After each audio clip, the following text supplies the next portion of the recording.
We'll start by talking about just friendship in general. Friendship permeates our lives. Humans want to be in relation with other people.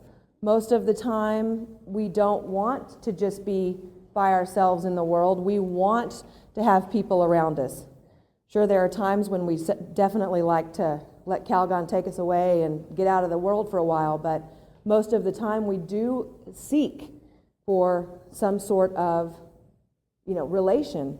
And we have friendships at work that maybe don't even leave the work building, but we have friendships at work.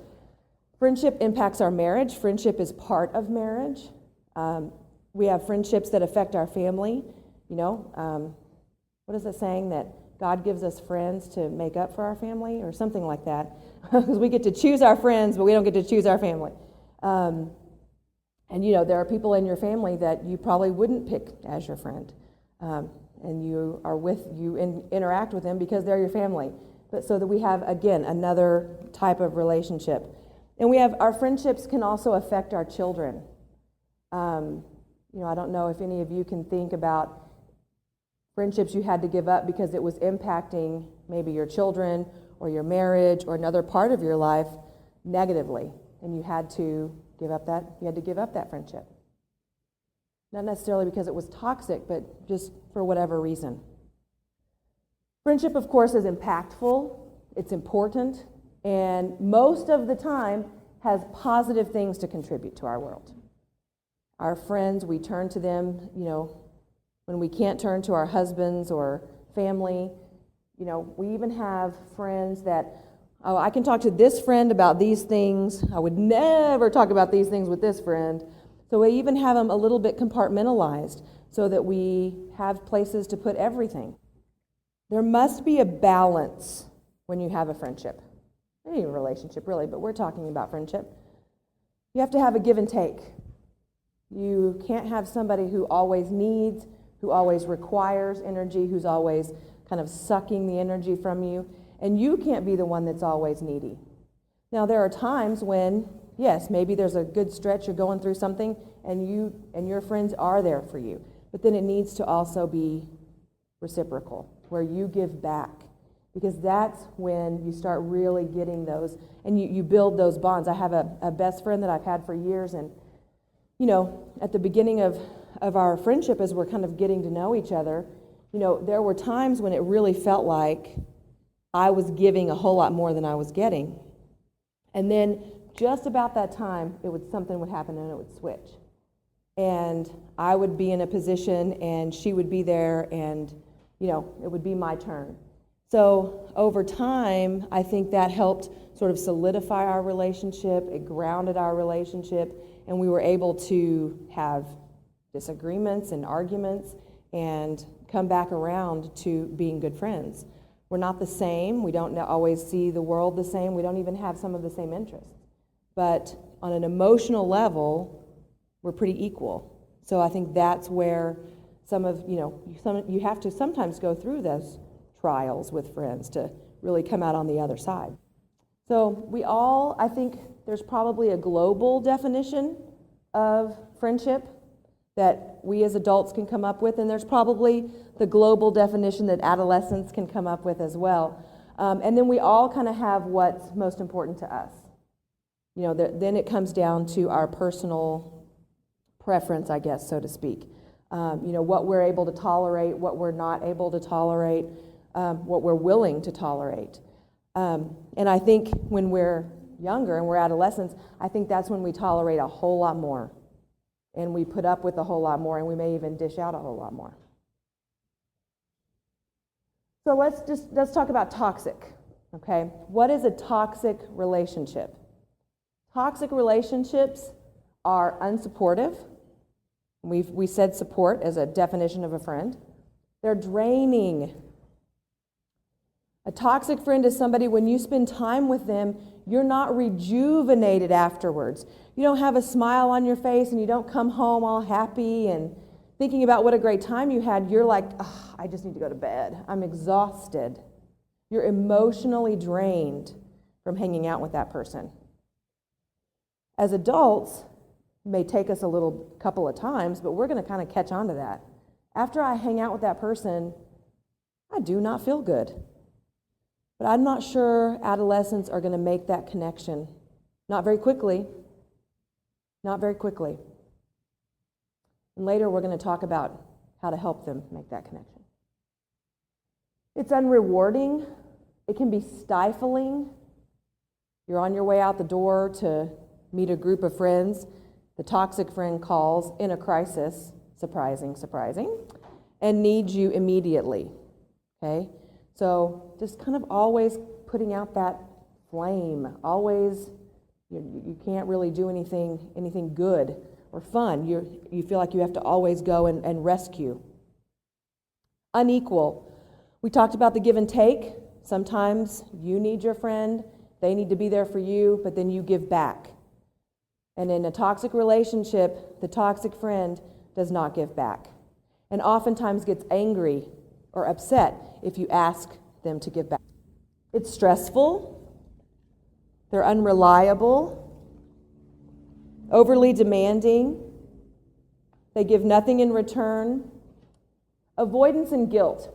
This is for the person who's in the toxic relationship. The phone rings, you see that it's your toxic friend, and, oh, look at that, I can't answer it, I have to go to the bathroom. Or all of a sudden you're so busy typing up something. Okay? So you avoid the calls, you let it go to voicemail, you hit decline. Okay? And then there's guilt associated with that. Oh, but they probably need me, there's something going on, So there's the avoidance, you actively avoid, but then you feel the guilt afterwards. The other thing about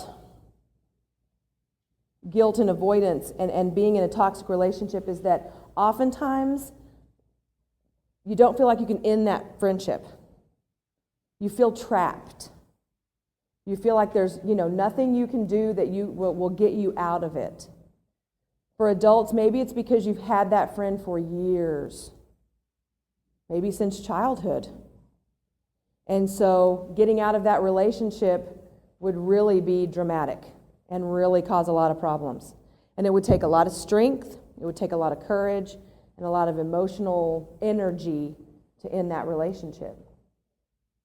So that is for adults especially, and for adolescents as well, but I think sometimes it's hard for them to pinpoint this feeling, but that feeling of being trapped. That feeling of not being able to end the friendship. For toxic relationships, you're going to want to look for changing behaviors. Does the teen really love to play basketball, gets involved in a friendship, and now there is no time for basketball because the friend says, no, I need you to be involved in choir with me. Somebody in there is bullying me, so I need you with me. They talk them into stopping things that they really enjoy so that they can then become more part of their world. Giving up important hobbies, isolating, kind of the same idea as with the teen dating violence, and that is that they start distancing themselves from other friends, they start distancing themselves from family, and they only are with this one particular friend or group of friends. The relationship is also on again, off again. And when you look at teenage girls, especially middle school, or that's preteen, but middle school, on and off again. Today they're my friend, tomorrow they won't be. The next day they're my very best friend. They have all these labels. 2 days later, no, hate her, can't stand her. So this on again, off again thing. And I remember having a friend like that. I don't remember it the way my mother does, but my mother will talk to me sometimes about, because I would talk about some of the kids at school, and she would be like, you did the exact same thing. And I had certain friends that I was on again, off again. Every week, every day sometimes. So it happens a lot. And of course, making excuses for that friend. Okay, other folks start noticing, when you hang out with her, you're kind of cranky. You act different. You become a different person.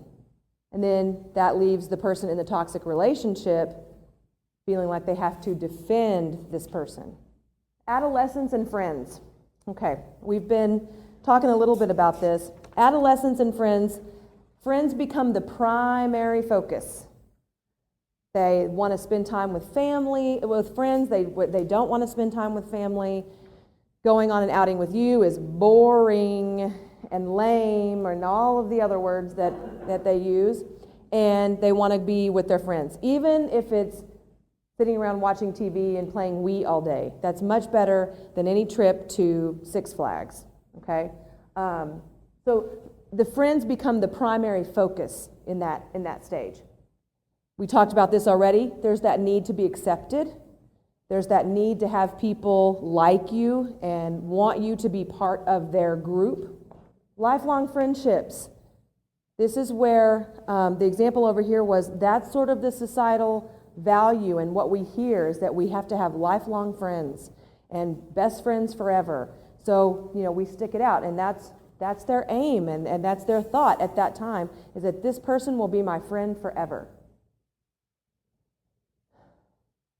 Sometimes they have short, intense relationships where it's sort of like this bomb that's ready to explode. And then when it does, then they have to go their separate ways. And then the friendship and the toxic relationships can sometimes begin in adolescence, or the pattern of having toxic relationships can begin in adolescence. And these, like I said, these are things that we've already talked about before, but I think that some of the stuff that we've mentioned about teaching boundaries and things like that, I think that's the piece that's missing sometimes up to this point. That, friends have, sometimes for a lot of folks, friendship has been pretty easy. We go and we have sleepovers, and then all of a sudden things get a little more complicated. And just like somebody mentioned here, we're not taught how to sometimes navigate that system. We're taught more about romantic relationships, how do we break, we focus on teen dating violence, on what's okay in a relationship, but we don't always focus on what's okay in just being a friend. All right, let's talk a little bit about the impact of toxic relationships. Again, this sort of is reminiscent of the talk I did on teen dating violence. Same idea. The impact is that, let's say, just like the fellow in the back said, it starts off as a great relationship. Things are going well, and then all of a sudden it turns toxic for whatever reason. It can have impact on self-esteem. Okay? It can lower the self-esteem of the person in that toxic, not the toxic friend, but the other friend. It lowers their self-esteem. Okay? Well, clearly, nobody else can be my friend. I can only be in relationships with this type of person. This is the type of person that I'm going to be friends with. So we have a self-esteem issue. Boundaries become blurred. Boundaries, we talked about the fact in a toxic relationship that the boundaries are sometimes there just aren't any, or they're very permeable. Unhealthy expectations, trust issues, behavior changes, risk-taking, and all of these things, from self-esteem to risk-taking, it affects all areas, from family, friends, to dating. So if there's a toxic relationship and a little bit younger in life, then now you're going to have this carry over into other relationships that they have with family and then into dating. Unhealthy expectations, so they've learned from this friendship, these are the things I have to do to keep a friend, or these are the things I have to do in a relationship. May not be true, but they carry those over into their future relationships.